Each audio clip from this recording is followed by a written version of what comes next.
Ohayou gozaimasu. So today we're going to talk about the most vulnerable areas to attack on an opponent.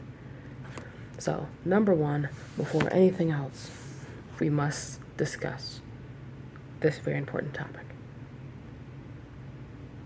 Run. No matter what, the first thing on your mind should be run. It does not make you a punk, does not make you a pussy. It is called being smart. Do not go looking for problems. Now, if they come your way and you need to defend yourself, then defend yourself. Don't sit there and let yourself get your ass beat, but don't go looking for fights. Don't go looking for problems. Don't go look trying to prove yourself that you're cool and this and that and the other. Run out of safety for yourself and others.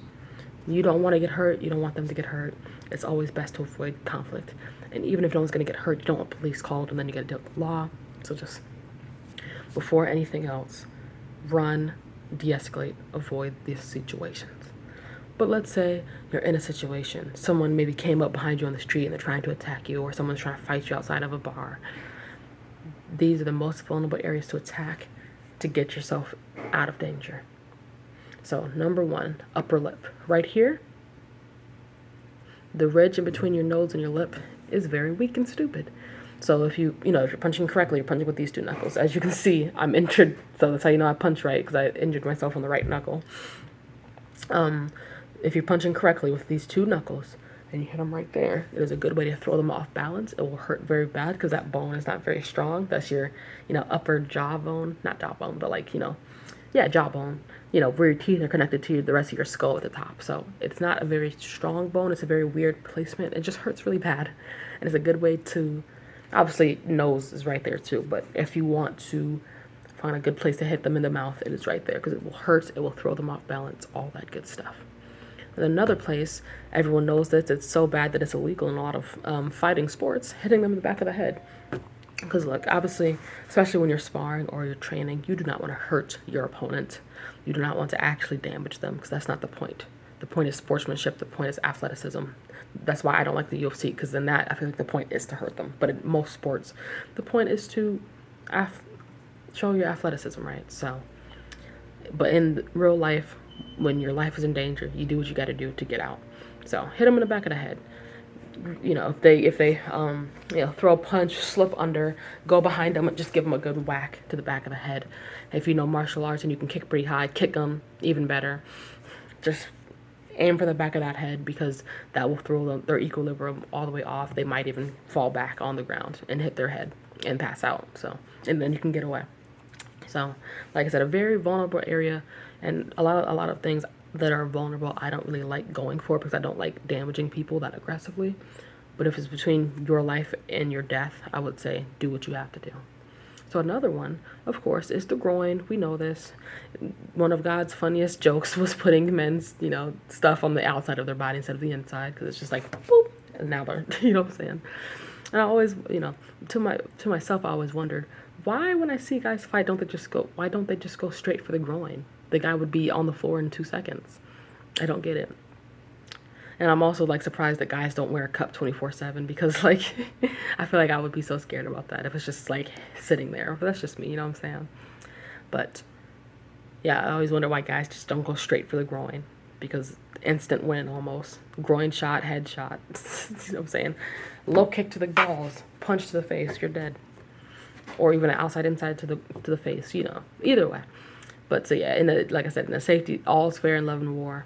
And when we're talking about self-defense from an attacker, you need to do what you can. And so don't try to be honorable. Kick them in the nuts and run.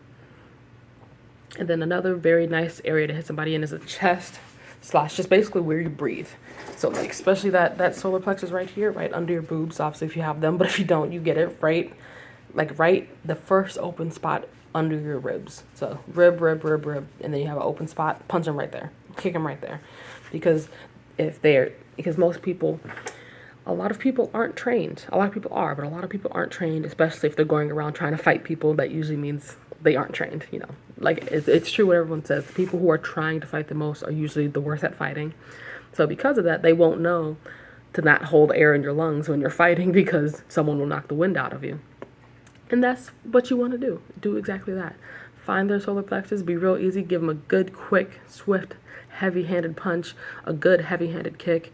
If you're gonna kick, I say do the front kick or do a roundhouse kick, just to use your heel and really put all your weight and your strength into it, because knocking the one out of them is great, because then they'll be doubled over, and you can hit them in the head, knock them down, run.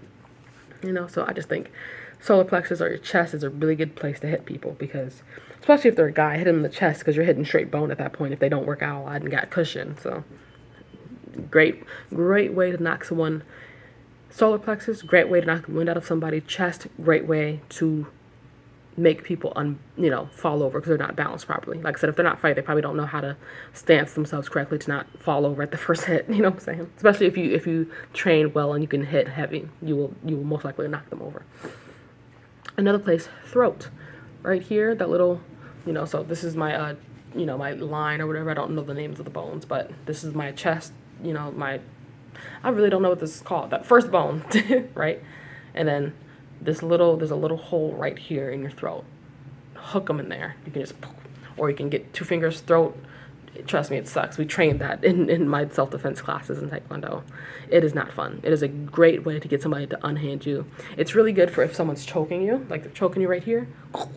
You poke them that, and they will let go instinctively, because that was really uncomfortable. And then now it opens up an opportunity to run, counter and run. I like the idea of counter and run, but only if you think you can. Because if there's some 7'5", 5 million pound dude, obviously I don't think you should counter, just run. But some scenarios it'd be great to counter and run, because it gives yourself more time to get out of there. It puts them down for more time. You know what I'm saying? So, but just call it by ear. If you think you can, then counter and run. But usually it's fine to just run at that point. Once you are out of their hands, basically, right? And then another one is, I hate this one, but joints. Every single joint is something that can be popped and broken. Like I said, it makes me very uncomfortable. This is why I don't like the UFC, because they want to destroy people's bodies and mangle them, and I don't like that at all. I really would love to fight for a job, but I just don't want to be mangled. That's my problem. But yeah, like I said, in a life or death situation, when there's some rando trying to get you and you need to defend yourself and your family, and you want to go home to your family, you have to do what you got to do. So, very graphic what I'm about to say, but maybe they're punching. You can grab their hand, put your foot right here, and pull that way. Obviously pop their, break their elbow right here. Same thing with their leg. But I would advise against this one, because it's not complicated, but complicated and dangerous, and just not. I don't think it's worth it to hurt somebody that bad. I really think a punch or kick would do just fine, but that's just another vulnerable area that can really, really hurt somebody. And also a great vulnerable area that people, I think, underlook sometimes is the feet. A lot of people got feet problems. A lot of people don't wash their feet properly, and they have fungus, they have ingrown toenails, they have a lot of stuff going on where their feet are very sensitive. So give them a good stomp to the foot, and there's a good chance they're going to say, ah, and be holding their foot for a good few minutes, especially if they're over the age of 40. They're most likely going to have feet problems, and, it's going to hurt. So take advantage of that. And then another one is eyes. Everyone knows this is why we have pepper spray readily available at every store. But don't forget their eyes. I think it's a great idea to throw something, obviously pepper spray, you should always have it on you, because it's a really quick, effective way to be safe. But I also think, be aware of surroundings. If there's dirt near you, if there's dirt near you, throw some dirt in their eyes. Like I said, there's no problems with fighting dirty if you're trying to save yourself from danger. If someone's starting a fight with you and they won't leave you alone, or someone is coming up to attack you, fight dirty, because you're trying to get yourself safe. Now, in a sanctioned fight, or a normal fight between two people who are consensually fighting, I don't think you should fight dirty. I think that's weird. If you both were trying to fight, then it should be a fight, a respectable fight, not a mudslinging match. But in a setting of self-defense, and someone is coming up and attacking you, and your life is in danger, do whatever you need to do to get yourself safe. Now, don't be a pussy and try to start a fight with people, and then you realize you're losing, and then you want to start playing dirty. Don't do that. But like I said, some people are crazy. They will, and I'm not just talking about fighting, in terms of self-defense. Traffickers, robbers, muggers, murderers, you know, RA, SA, that type of thing, rapists, you know what I'm saying? So it's like, it's not always a fight. So that's why I'm saying, that's why I'm giving you all these horrible examples of things you can do to hurt people. Not because I want you to go around hurting normal people, but some people in this world are crazy and they want to get you, and you need to keep yourself away from those people. So that's why we have these. So like I said, I don't think you should do any sort of dirty fighting. In a normal fight, not in a sanctioned fight where you're like fighting like me, taekwondo and pumsai challenges and all that good stuff, or like karate or boxing or kickboxing. Obviously, don't do those things. You will get, you know, you will get terminated from the sanction. But and not even in a normal fight. I think where it's two people wanting to fight because I have a disagreement, or like he shoved me and I want to fight. I think it's stupid to fight about that. But let's just say you're fighting. None of those things I think should happen in those. This is specifically for life or death situations, safety. All right, and then another one is takedowns. So if you don't train martial arts, or if your martial art doesn't do takedowns, you don't know what I'm talking about. It's basically just putting someone to the ground in the best way possible. So like maybe someone punches, you grab them by the shoulder, flip them over your shoulder, now they're on the ground. That's a takedown. So I think you should, if anything else, I think you should always, like, this one you probably would have to go to an actual class because it's hard to watch YouTube videos and learn exactly what you need to do. You definitely can, but no matter what, it's always better to learn something in person, but not everyone has access to that. But if you do, I would definitely say learn to do takedowns because it's really nice. You know what I'm saying? And most people aren't expecting it. Nobody would, if you're being a normal citizen and you're not going around trying to show off and be flashy and be like, look what I can do, guys, and trying to start fights with people like a weirdo.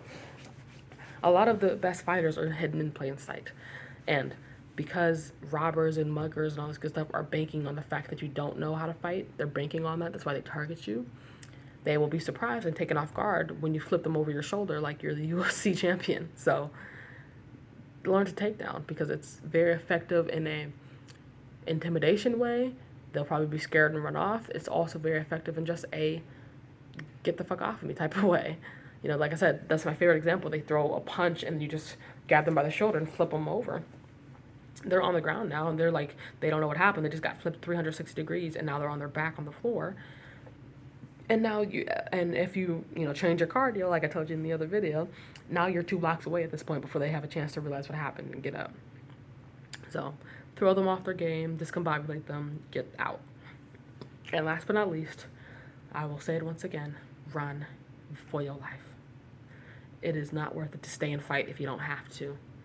If there is an opportunity to get out of there, you get out of there. Get away with your life is the #1 goal. Nobody getting hurt is the #1 goal. So defend yourself if you need to. Don't just sit there and let yourself get beat up, but also don't go looking for fights. Don't escalate things that don't need to be escalated, and run when you have the opportunity to. All right. Thank you guys for watching. Chat Nate.